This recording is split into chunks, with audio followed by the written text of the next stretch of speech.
L'enquête ouverte par Atonfak Gemo sur ordre de son patron Betty Assomo, sur ordre de son patron Paul Biya, sur ordre de son patron véritable Ferdinand Gongo et tout le clan familial qui gouverne au nom du vieillard moribond. La vraie raison est la suivante. Ils veulent savoir qui a fait sortir la vidéo. Je recommence une deuxième fois. Pour ceux qui n'ont pas compris sur quoi porte l'enquête. L'enquête ne porte pas sur les coupables de la torture.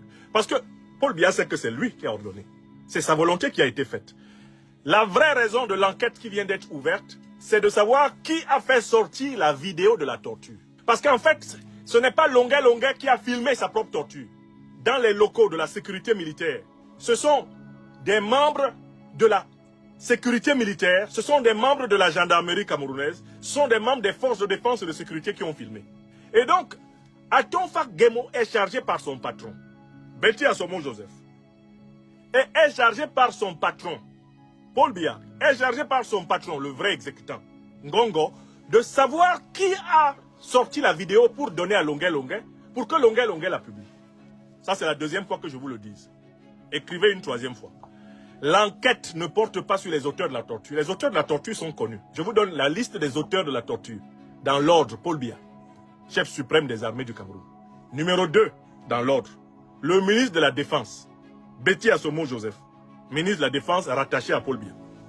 Numéro 3, les subalternes de la hiérarchie de commandement jusqu'à la gendarmerie au service secret dans le littoral. On connaît les tortionnaires. On connaît le bâtiment où Longuet a été torturé. Longuet même peut montrer le bâtiment là. Et on sait qui travaillait dans ce bâtiment là à cette date. L'enquête est en réalité un coup d'épée dans l'eau. C'est une enquête pour les Toumbouf Faptalé. Il n'y a aucune enquête là. On sait qui torturait. Même les voix des tortionnaires peuvent permettre de reconstituer le nom des militaires. Ceux qui torturaient Longuet n'ont pas porté de masque. Sur les images là, on voit même le visage de celui qui s'asseyait sur la chaise. Pendant que Longuet était coincé et que l'autre frappait avec les machettes. On entend les voix de tous ceux qui ont parlé. Ceux qui ont parlé sont vivants au Cameroun. Atonfak Gemo les connaît. Betty Assomo les connaît. Biya Paul les connaît. Et ils se sont contentés d'appliquer les ordres qu'ils ont reçus. Attrapez-le et chicotez-le.